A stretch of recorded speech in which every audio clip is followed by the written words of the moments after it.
Hello everyone and welcome back to Every Other Saturday. Tonight's video we're going to discuss the 4-0 win against Falkirk in the Betfred Cup, and my, what a beautiful Sunday. Every other Saturday's my half day off, and it's off to the match I go. Happily we wander down the Copeland. Now let's not waste any more time and get fired straight into the video. So as I predicted, we had our changes that we expected. We've seen it from the goalkeeper to the strike force. Now a wee bit of a different one, to be fair. We've seen Calvin Bassey at centre half, had these wee iffy moments, but it was a decent performance from Bassey, grabbing one of those goals. Now the first half was exactly what we were expecting. Falkirk and Rangers both came out ready, all guns blazing. They wanted the game to be a good one, and it was. It didn't really let up from start to finish. So a few kind of lulled spells in the first and second half where we had, it was, let's just say, possession play from both teams, but other than that the game lived up to the hype. Rangers were very demanding. They made sure that Falkirk knew exactly what they were going out to do, and they did it, and they did it quick. Falkirk obviously had their own game plan and they stuck to it, and all credit to Falkirk, they did play well. Rangers were just far too powerful for them today. To highlight that, we had in the first minute, straight away, ball down, Cedric Itten sends the ball in for a cross and it skims the bar. It was close within the first minute to get the first goal, so that's just how we set up to play today, and that is how the game continued for the rest of the 90 minutes. Now the first goal came from the typical Route 1 dynamite pass from Connor Goldson, flying right over everyone, landing at Jermaine Defoe's feet, and the slight touch, the turn in the bottom corner. Typical Jermaine Defoe goal, fantastic 1-0 Rangers. He also comes close to get a second goal in the 18th minute. Now the ball comes to him and it was a perfect volley from him, just a typical Jermaine Defoe striker's intuition, knowing exactly where the ball's going to be landing. He gets himself into the good position, hits the volley, and it's a whisker wide. Unfortunately we've seen something that I wasn't expecting, but we've seen an injury. Now this is Brandon Barker. Now I've said in previous videos how much of a fan I am of Barker, but these silly injuries that seem to keep stop starting these Rangers kind of run, I think this is just going to be the next in a long line of them, and unfortunately Barker had to make way for Glenn Kamara. It's not what we want to see, especially in these games where we're trying to be rotating for the right reasons and ending up bringing Kamara back on. That's another 65 minutes that he's had to play, and it's in Kamara's legs and having him to rest. We would want him for, not to be disrespectful to Falkirk, but we would want him for more important fixtures, and having this happening to Barker's, it's not good news for the young man. Not long after that one we had a chance with James Tavernier, the ball coming from the middle of the park to Scotty Arfield playing that dynamite pass through to him, getting it to his feet, hitting it wide, and literally the goalkeeper getting that, pushing it wide, sending it out for the corner. Now leading on to that corner, that is where we're getting goal number 2. Now the ball's played across, and I think it was Cedric Itten goes up there like a salmon, gets the header on it, the goalkeeper parries it right out into the 6-yard box. Calvin Bassey sitting there like a typical striker, even though he's a centre half, and boom, Bob in the top of the net, number 2, Calvin Bassey with his first goal. And a minute later we see Cedric Itten up again. It could have been 3-0, but again, as we've seen throughout the entirety of this game, Cedric Itten have chances at the feet and not burying them. Now it's starting to worry me a wee bit with Itten. Now he has had a couple of goals before, but not scoring as prolific when you're getting these chances, especially in, again, not to be disrespectful, in a weaker team like Falkirk. Not getting those chances and burying them away, you're not giving Gerrard the thought in his mind to go, right, let's start playing him, because you've got Roof. When you're putting Roof on the park, Roof's getting the goals. Granted, we're starting Morelos and he's not scoring, but this is why we have other strikers. Now, when you put Roof on the park, you think he's going to get a goal, whether it be for the halfway line or a decent strike from the edge of the box, but Itten's getting these balls and he's not putting them in the back of the net. We want Gerrard to be thinking that he's got all of these strikers to pick from, and the ball will score, but he's not getting it, so hopefully that changes for the big fella.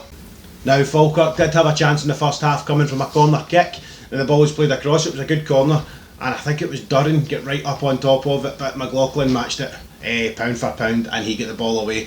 Now that was a chance for Falkirk. Now as I said at the start, Falkirk were there, they were trying their hardest and they were working their way through, but again wasn't to be for Falkirk. Just when you think we're going in at 2-0 ahead at half time, the 41st minute rears its head and we get a free kick in the edge of the box, and up steps Borna Barisic, and what can I say, unstoppable, unplayable, the free kick specialist, top bag, number 3 in the net. Now I can't really complain about that free kick at all. It was a guaranteed free kick, and it was just taken with absolute class and panache. It was fantastic. Well done, Borna. 3-0 Rangers. So that takes us right into half time. Now again, Falkirk came out, they did well. Rangers were just a wee bit too powerful for them in the first half. Hopefully we could have brought it into the second half and kept that fire going, but nothing I was too worried about. I was kind of expecting a clean sheet as well. Taking us into the second half. So it started with a slight shaky effort. Bassey playing that ball backwards to McLaughlin, and it was Connor Salmon getting in, and he was just pipped there by the goalkeeper. Now he could have been found out badly with that one, and that's the last thing we're wanting to see, is conceding goals like that with silly mistakes. Now again, not playing all the time, not having a level of concentration, that's what we don't want to see. But with that being said, 4 minutes later and it was 4-0. So 2 wing backs, best pair in the country, said it before, without doubt, best pair in the country. Borna Barisic, James Tavernier combining for this one. So you had Borna Barisic bombing up the left for the ball to come across. The ball comes right the way across the box. James Tavernier clocks that, sees it, and gets a first time volley, and bang, right in the bottom bag. Now James Tavernier scoring, I think that's now number 14 for the season. The man's a right back. Fantastic. I mean, I cannot give this guy any more praise. He's fantastic, and I'm really starting to worry about what's going to happen when it comes to January transfer windows here, because these two players are integral to the way we play football, and everyone down south is going to see that. And the last thing I want to see is cash money's getting flung about and we start losing our best players, especially in such an important season. We had a wee substitute around the kind of 54th minute, a double substitution, so we lost Scotty Arfield to the new young boy, Kieran Dixon, which is a fantastic thing. I like to see the young ones getting bled and see what they're like on the park. And to be fair, the boy had a good few good passes, a good few switches, and he shows a lot of promise, that boy. But the one that kind of surprised me a wee bit was Borna Barisic. He came off, and we had Glenn Middleton.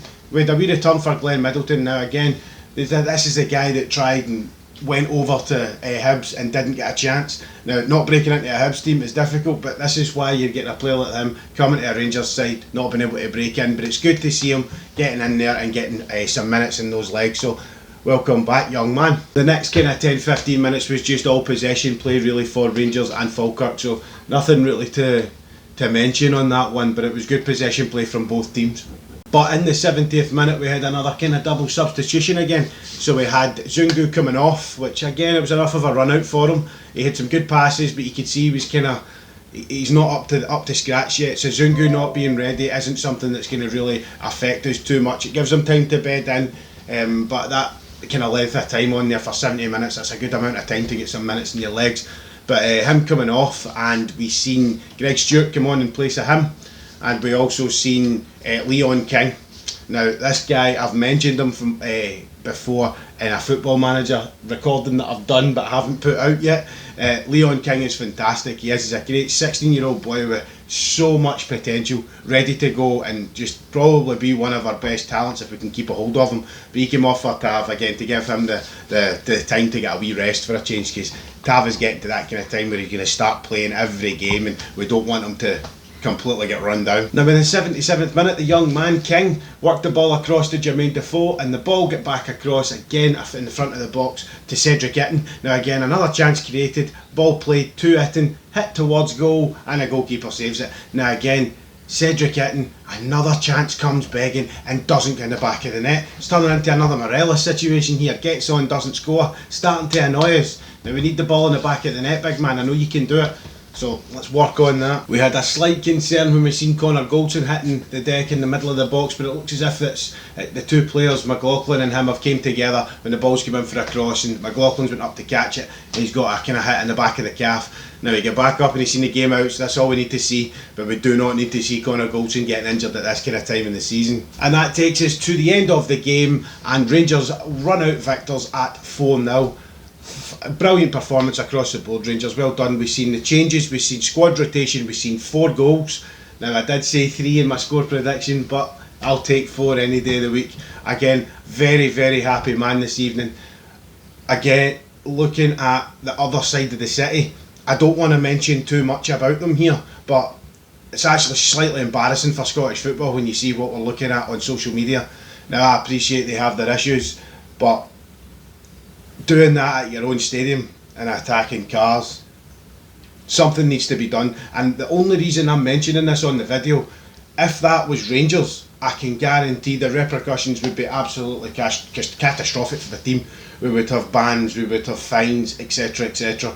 Now hopefully something will be done about that, because it's just absolutely deplorable to be happening.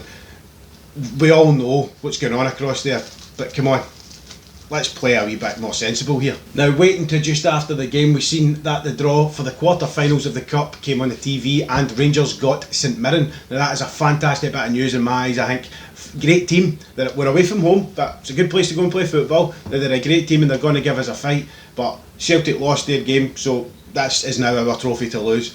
Call me overly confident all you want, I don't care. Gerrard and the team have set us up to be confident this year, because they're playing like nobody can beat them, and that there is a good enough reason for me or anyone on these channels to be sitting here with the amount of confidence that we've got. Because show me a team in Scotland right now that you honestly think could beat us. Yep, thought so. That's my point. Nobody out there thinks that we can get beat. Look at all these pundits that gave us all the pelters last season. There's a couple of them that are never going to give us any compliments, but even they are turning around and they're saying that we're unstoppable, and finding someone that thinks they can beat us is a difficult task. So again, this is now our trophy to lose. We're into the quarters, let's get to the semis and let's get Gerrard his first trophy in the cabinet, and maybe moving on to getting myself a lovely little treble. But I'm not going to get carried away, but fair enough.